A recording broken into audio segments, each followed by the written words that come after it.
Let's go. Let's go.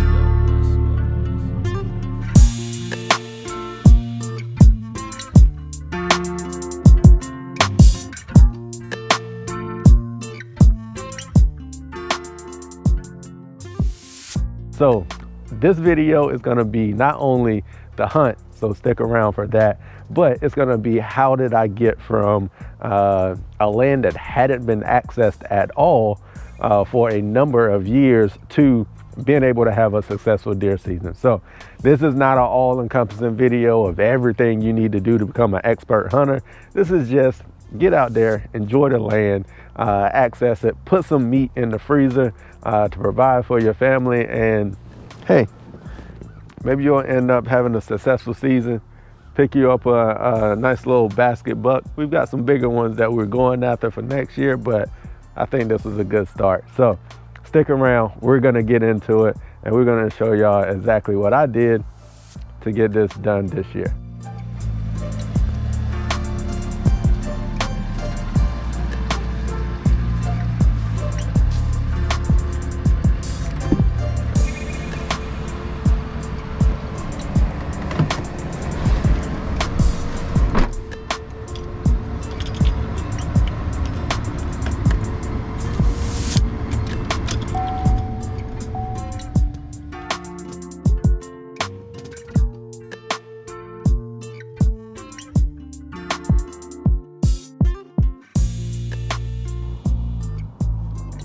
It was a cold morning, super cold, and knowing it was a cold front coming through and knowing the rut was close to getting going and our new bucks are gonna be on their feet. I had a lot of doe activity early that morning.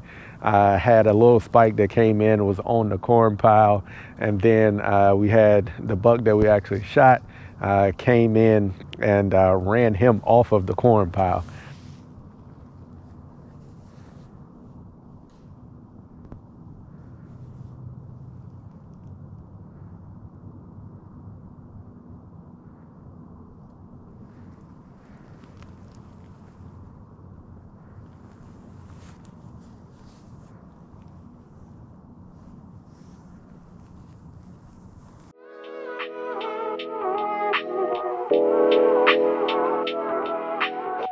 All right, so the first point is gonna be access.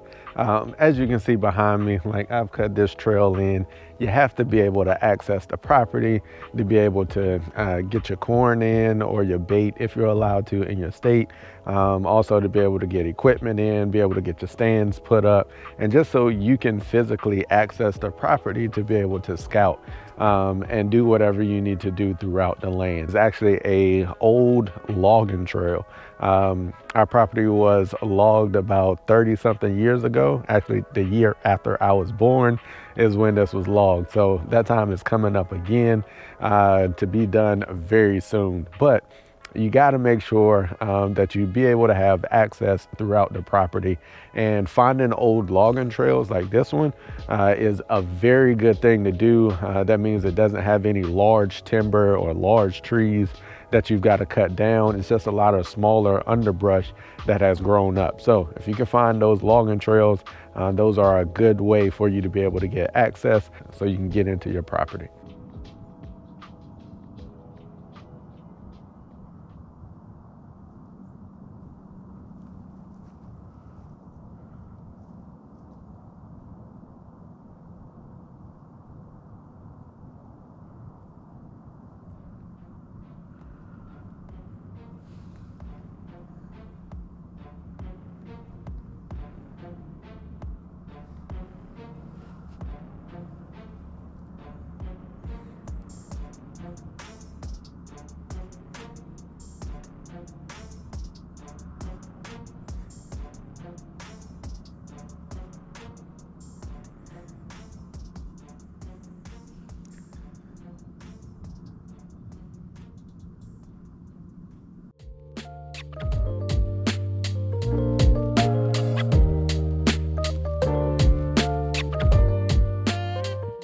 The next thing you're gonna need to do is make sure that you are learning the patterns of the deer in your area.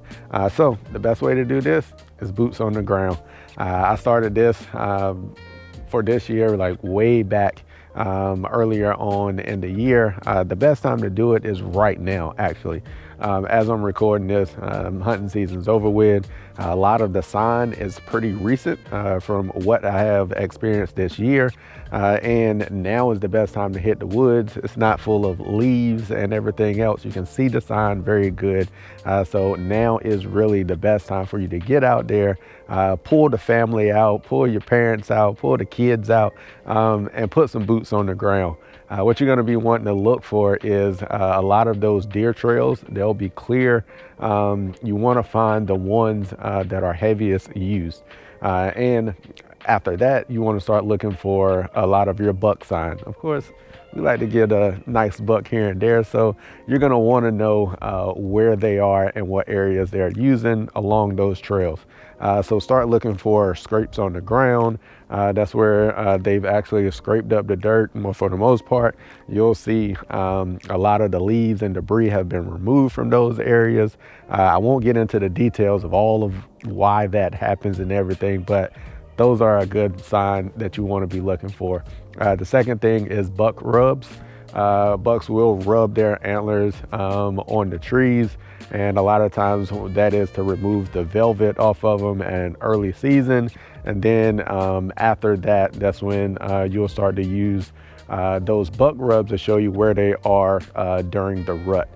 So that is the breeding season. So you want to start putting boots on the ground, making sure you are looking for that sign. That'll let you know where you need to start setting up and looking for your stand placement. So to be able to pattern these deer, one of the good things is we have access to trail cameras now. Please utilize trail cameras. I actually have some that I'm about to put up today. I'm about to move some around. They let you know and give you that intel of exactly what's going on. So if you find one of those trails, you find some good intersections of a lot of sign, get your camera up in there, and then that way you can monitor and see what activity is going on in those areas. And if you don't have any activity there, there's no need for you to be hunting that area. Move your camera, go find another location.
Let's go.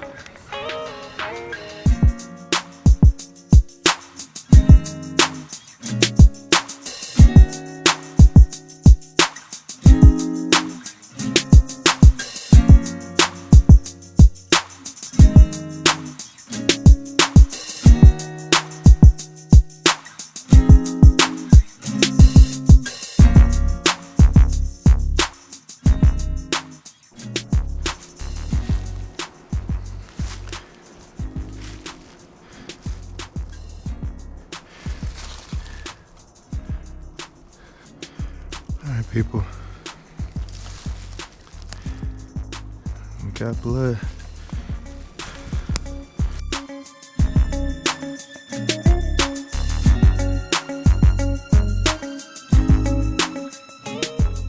The next thing that you want to do is you want to make sure that you provide an attractant of some sort.